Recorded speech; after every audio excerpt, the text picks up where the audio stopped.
കുഴപ്പമില്ലായിരുന്നു. ഓവറോൾ ടഫായിരുന്നു. കുഴപ്പമില്ല, ഇച്ചിരി പാടായിരുന്നു. ലെങ്തി ആയിരുന്നു. വലിയ ഡിഫറൻസ് ഉണ്ട്, നല്ല ഡിഫറൻസ് ഉണ്ട്. ശരിയാണ്, കഴിഞ്ഞ വട്ടത്തെ പ്രിലിംസ് വളരെ പാടായിരുന്നു. പക്ഷെ അത് തന്നെ പിന്നെയും പറഞ്ഞുകൊണ്ടിരുന്നിട്ട് നമുക്കെന്താ പ്രയോജനം?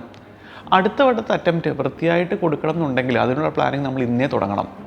കഴിഞ്ഞ അറ്റംപ്റ്റിൽ വന്ന പാളിച്ചകൾ എന്തൊക്കെയാണെന്ന് മനസ്സിലാക്കണം. ഇനിയും അതുപോലെ തന്നെ ഒരു പേപ്പർ വന്നു കഴിഞ്ഞാൽ നമുക്ക് എങ്ങനെ മാനേജ് ചെയ്യാം എന്ന് ആലോചിക്കണം.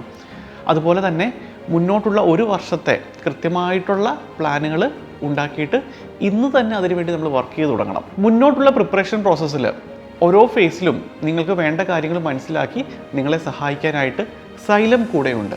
ഈ ഒരു ഫേസിൽ നിങ്ങളുടെ പ്രിപ്പറേഷൻ കിക്ക് സ്റ്റാർട്ട് ചെയ്യാനായിട്ട് അതിന് വേണ്ട മൊമെൻറ്റം കൊടുക്കാനായിട്ട് സൈലം അവതരിപ്പിക്കുന്ന നമ്മളുടെ പുതിയ മെയിൻസ് ആൻസർ റൈറ്റിംഗ് പ്രോഗ്രാമാണ് കൂടെ എന്ന ഈ മെയിൻസ് ആൻസർ റൈറ്റിംഗ് പ്രോഗ്രാം നിങ്ങൾക്കായിട്ട് തികച്ചും സൗജന്യമായിട്ടാണ് സൈലം ഡിസൈൻ ചെയ്തിരിക്കുന്നത്.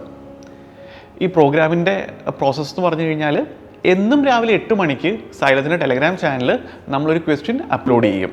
അപ്പോൾ അതിനെപ്പറ്റി നിങ്ങൾക്ക് വേണമെങ്കിൽ ഒന്ന് റിസർച്ച് ചെയ്യാം, ബേസിക് ആയിട്ടുള്ള കണ്ടൻറ്റും കാര്യങ്ങളൊന്ന് വായിച്ച് നോക്കാം. അതിനുശേഷം നിങ്ങൾ ആൻസർ എഴുതി ആ ചോദ്യത്തിനൊപ്പം തന്നെ തന്നിരിക്കുന്ന ലിങ്കിൽ അപ്ലോഡ് ചെയ്യാം. ആദ്യം അപ്ലോഡ് ചെയ്യുന്ന 20 പേർക്ക് തികച്ചും സൗജന്യമായി ഇൻഡിവിജ്വൽ മെൻറ്റർഷിപ്പ് ഡെയിലി നമ്മൾ പ്രൊവൈഡ് ചെയ്യുന്നതായിരിക്കും.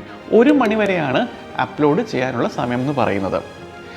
ഈ പ്രോഗ്രാമിൻ്റെ തന്നെ ഭാഗമായിട്ട് ഈവനിങ്ങിൽ നമ്മൾ യൂട്യൂബിൽ ഈ ചോദ്യത്തിൻ്റെ ഡീറ്റെയിൽഡ് ആയിട്ടുള്ള അനാലിസിസും അതുപോലെ തന്നെ മോഡൽ ആൻസേഴ്സും പ്രൊവൈഡ് ചെയ്യുന്നതായിരിക്കും.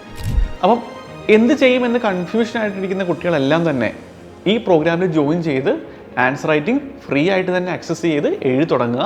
ബാക്കിയൊക്കെ തന്നെ വന്നോളും.